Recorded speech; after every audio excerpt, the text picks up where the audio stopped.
أعوذ بالله من الشيطان الرجيم. بسم الله الرحمن الرحيم. ويسألونك عن المحيض قل هو أذى فاعتزلوا النساء في المحيض ولا تقربوهن حتى يطهرن فإذا تطهرن فأتوهن من حيث أمركم الله إن الله يحب التوابين ويحب المتطهرين.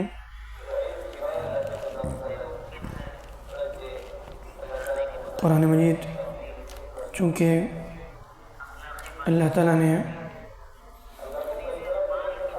انسانیت کی ہدایت کے لیے رہنمائی کے لیے نازل کیا ہے، قیامت تک آنے والے انسانوں کو سیدھا راستہ بتانے کے لیے زندگی کے ہر شعبے میں رہنمائی کے لیے اللہ نے اس کتاب کو اتارا ہے۔ اس میں صرف عبادات اور عقائد ہی نہیں بلکہ اس کے ساتھ ساتھ زندگی کے ہر شعبے کا دین بتایا گیا، معاشرت، معاملات، رہن سہن، حتیٰ کہ انسانی زندگی کے انفرادی مسائل، اجتماعی مسائل، معاشرتی مسائل، جنسی مسائل، ہر زندگی کے پہلو پر اللہ تعالیٰ نے اس کتاب میں بنیادی ہدایات دی ہیں تاکہ انسان اس کی روشنی میں اپنی زندگی کا سفر پوری بصیرت کے ساتھ صحیح طریقے پر گزار سکے۔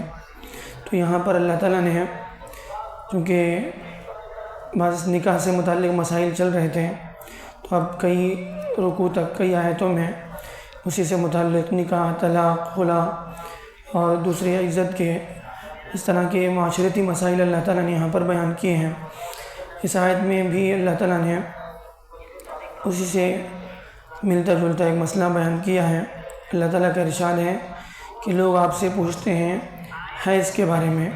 حیض عورت کو جو ماہواری خون نکلتا ہے اس کو حیض کہا جاتا ہے، تو اس کے بارے میں اس کے مسائل لوگ آپ سے پوچھتے ہیں۔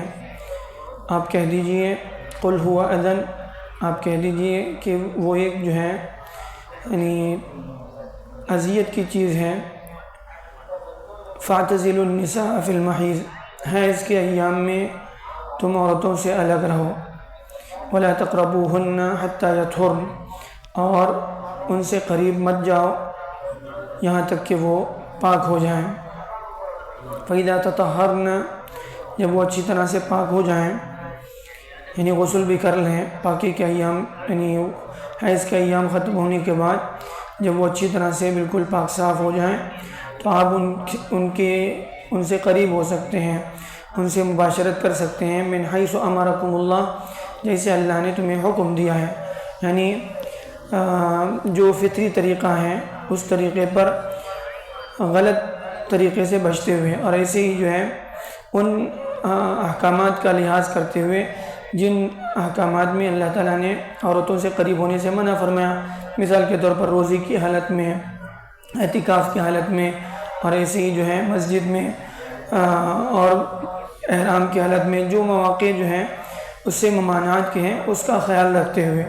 ان اللہ یحب التوابین ویحب المتطہرین، بے شک اللہ تعالیٰ توبہ کرنے والوں کو، اللہ کی طرف رجوع کرنے والوں کو اللہ پسند کرتا ہے، اور پاک صاف رہنے والوں کو اللہ پسند کرتا ہے۔ تو یہ پاکی ناپاکی کے بعد مسائل ہیں۔ حیض کا جہاں تک تعلق ہے، ان ایام میں جو پچھلی قومیں گزری ہیں، یہود اور نصارہ، ان میں بڑی افراد تفرید رہی۔ یہودیوں کے ہاں ان ایام میں عورتوں کو بہت زیادہ اس کے ساتھ ایک دم اچھوت سا معاملہ کیا جاتا تھا، اس کا کھانا پینا الگ، اس کا رہنا سہنا الگ، اس کو وہ کسی کے ساتھ بیٹھ نہیں سکتی، بالکل اچھوت کا سا معاملہ ہوتا تھا۔ اور ایسی عیسائیوں میں بہت زیادہ اس میں لاپرواہی ہوتی تھی۔ ان ایام میں بھی وہ اپنے عورتوں سے قریب ہوتے تھے، مباشرت کرتے تھے وغیرہ وغیرہ۔ تو تورات میں بھی، تورات کے حوالے سے بھی علماء نے لکھا ہے کہ اس میں بھی بہت سخت اس سلسلے میں باتیں ملتی ہیں۔ تو بہرحال قرآن مجید اللہ تعالیٰ نے یعنی بالکل اس میں جو احکامات دیے گئے ہیں وہ زندگی کے جو ہیں سارے شعبوں میں اللہ تعالیٰ نے جو احکامات دیے وہ بالکل اعتدال پر مبنی ہے۔ تو یہاں پر اللہ تعالیٰ نے ہمیں جو اسلام میں بتایا گیا ان ایام میں عورتوں کو الگ تلگ کرنا نہیں ہے، بلکہ ان کے ساتھ رہ سکتے ہیں، ان کے ساتھ ساری چیزیں ان کو حتیٰ کہ ان کے ہاتھ کے کھانے بھی جو ہے وہ لوگ اپنے لیے نجی سمجھتے تھے، تو ایسا کچھ نہیں ہے۔ بالکل صرف یہ ہے کہ ان ایام میں جو ہے آدمی اپنی عورت سے مباشرت نہیں کر سکتا، اور باقی اس کے علاوہ جو ہے جو تمتع کی شکلیں ہو سکتی ہیں وہ ساری شکلیں جو ہیں جائز ہیں، البتہ جو ہے وہ جمع نہیں کرے گا۔ تو اسی سلسلے میں جو ہے یہاں پر اللہ تعالیٰ کی طرف سے احکامات دیے گئے کہ آپ فاعتزلوا النساء فی المحیض، حیض کے ایام میں عورتوں سے الگ رہیں۔ الگ رہنے کا مطلب یہ نہیں کہ ان کے ساتھ سو نہیں سکتے، ان کے ساتھ بیٹھ نہیں سکتے، صرف مباشرت نہیں کر سکتے، صرف جمع نہیں ہو سکتا۔ ولا تقربوہن حتی یطہر، اور یہ کب تک ہے؟ جب تک وہ حیض سے پاک نہ ہو جائے۔